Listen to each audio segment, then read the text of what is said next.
Now, our next guest is Victoria McKenzie-McHarg, who is just taken on a position, or fairly recently taken on a position with the Women's Environment Leadership Australia, WELA. Victoria, welcome to the Sustainable Hour.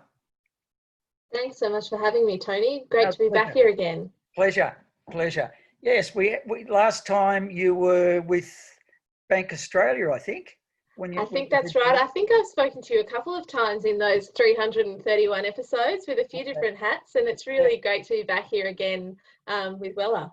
Yeah, and I can imagine the hat, your WELA hat, sits very comfortable on your head. It feels good. It feels like good, important work to be doing at this point in time, and there's a lot happening. Terrific. Tell us about some of it. Yeah, so look, WELA, Women's Environmental Leadership Australia, is really focused around the work of empowering, supporting and funding women's leadership for our environment.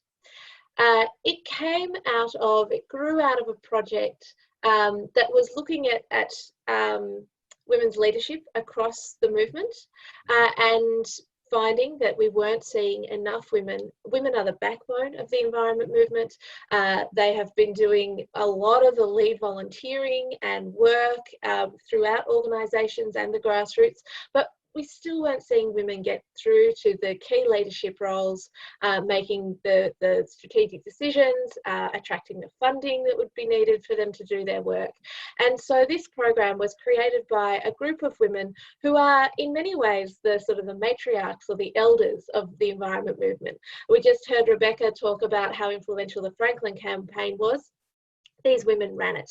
These women ran and led the Franklin campaign. They were involved in establishing the Wilderness Society and Bush Heritage and the Greens and many organisations right across Australia's environment movement. And so they created a leadership development program to support women stepping into their leadership for our environment. And that program has been going for 5 years now. I went through the program in 2016 and found it really quite transformational for me in my leadership and my work in this space. And it has continued to be really successful in supporting women and the career development and the impact of women working on these issues. Last year, after I've done a work across a range of different organisations and spending some time working on these issues in the private sector, I went back to WELA and said, I reckon we need to go bigger. It's time for us to actually expand the reach and the impact of what we can do, because we could see that strongman, hero-led politics is not working out for our environment or climate action or much else really anywhere across the globe. And where we see solutions that are really effective, we often see, and where those solutions are long lasting, we've often seen that they've been bottom up in their development, they've been highly collaborative, well networked and responsive to the needs of communities. Well, those are the backbone, those elements are the backbone of women's leadership styles. So if we want solutions that are going to work, that are going to be long lasting and that are going to bring communities along with it, then we need women's leadership at scale right across society for the issues of climate and environment. And we need to see that across government, across business and across the not-for-profit sector and community sector. So that's the work that WELA is stepping up into, that challenge now. Wonderful, Victoria. I have a couple of questions. The first one is, I know that many of our listeners will be interested, and what's your website? How do they contact you? Please put it in next time. The other thing that I wanted to ask was, you said that part of WELA's remit, if you like, is funding, making sure that there's funding. Where are you getting the funding from? Great question. So firstly, if anyone is interested in finding out about us, as I said, we are currently just stepping up into this bigger expanded vision for the work that we need to do. So you can find out some information about that on our website at welaprogram.org.au, and you'll see a lot more information going up there as our new partnerships and new efforts are developing over coming months. we have been pulling together the basis so that we can now get some capacity onto this plan and some time. So we should see that really expand by the end of the year. As for the question of funding, I did mention we have 3 key pillars to our work: empower, support, and fund. And over the next 6 to 12 months, we want to create a giving circle that will actually draw in new money to then fund women-led projects and initiatives for our environment. Because one of the challenges that we see is that a lot of traditional philanthropy is still looking towards fairly traditional campaign models and that come from bigger organisations. And there's a lot of merit and importance in that work as well. But we do know that women who are leading grassroots efforts, who are doing so in a bottom-up way, that may or may not, if these are exploratory community-driven processes, they may or may not have really clear, defined promotional outcomes, but maybe doing some really solid groundwork with communities that just does fail to attract some of that funding. So being able to direct funding through this giving circle model and have participants within that giving circle vote on where their contributions go to the sorts of projects that would apply, we can actually start supporting that women's leadership from the grassroots for our environment and contributing more into that space. Victoria, there's the local government elections are rapidly approaching, and there's 4 women candidates in Geelong who are campaigning under the banner of Gas Free Geelong. What level of government are you looking at WELA? Is local government getting a look at all?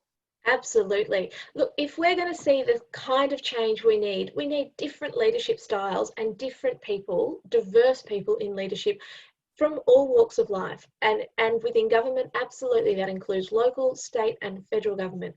We hear a lot of discussion and debate about the impact of state and federal governments, but there is so much influence that can be had to change outcomes and really deliver for our environment and for climate action and for equality and justice at the local government level. And it's so important to see more women and more diverse people stepping up into local government. We held our first public event a couple of weeks ago for a discussion about the role of women in local government. And I was super surprised and really heartened to see the breadth of engagement from women interested in that discussion right across Australia. I live in not too far away from you guys, actually. I'm in Colac, Otway Shire, where for the last 4 years we've had 1 woman on council. And I'm really thrilled to know that there is a local woman, Susan Langridge, who is going to be running in our local government elections on a platform of action on climate change. So we do know it's an important place for women to step up. We also know that we have seen really disappointing barriers that is actually that are preventing women still from stepping up into local government. And there have been a handful of local government areas without any women on them still to this date. So there's definitely a need for women to step up into that space, but also for them to feel supported, that people have their back if they are stepping up, because it is still a challenging space. So what would be your advice to our 4 candidates here in Geelong? Because it's no secret, here in the Sustainable Hour, we have an interest, I think, in getting them elected, or at least 1 or 2 of them elected, because that could change the balance of power in council, where we have seen over the last year a lot of votes going 6 votes against something that we felt was important, such as declaring a climate emergency and other things that have been turned down by these 6 people against the 5. So just getting 1 or 2 people in who would put climate first could actually change the whole way that this council is run. Now, with that experience you have, and if you speak to them directly now, what would be your sort of barn tips? Do you have that expression in English? We talk about barn tips, something that is talked about normally behind the scenes in terms of what would make them win? I think most important, if you're looking to put your hand up to stand, you have to be prepared to do the work of campaigning, which we know is going to be difficult with the current restrictions in Victoria at the moment. And so working out who is the community who supports you and how can you engage them and actually work together so that you actually have some support and capacity for that campaign is really important. And constantly reflecting, even in that campaign point, around who are you looking to represent? What is that community? What are their needs? And making sure they feel an opportunity to engage and be a part of your campaign is really important to create a winning campaign that can actually get you across the line. The other point I would say is, if you are successful and you do manage to get elected, get yourself a mentor. Because we know that there are a lot of challenges that people have learning to be effective when they're first stepping into council. But we know that those challenges, there are additional challenges for women stepping into those leadership roles. There's still a lot of very dominant gender hierarchies in local government areas, and there are still challenges that a lot of women face when they're stepping up into their leadership. So get yourself a really good mentor, someone who has been in local government, another woman or a man who is familiar with these challenges and can be a bit of a sounding board for you to be really effective in driving that change. But the final thing is, you are not alone. Get yourself a gang of supporters, be that a girl gang or otherwise.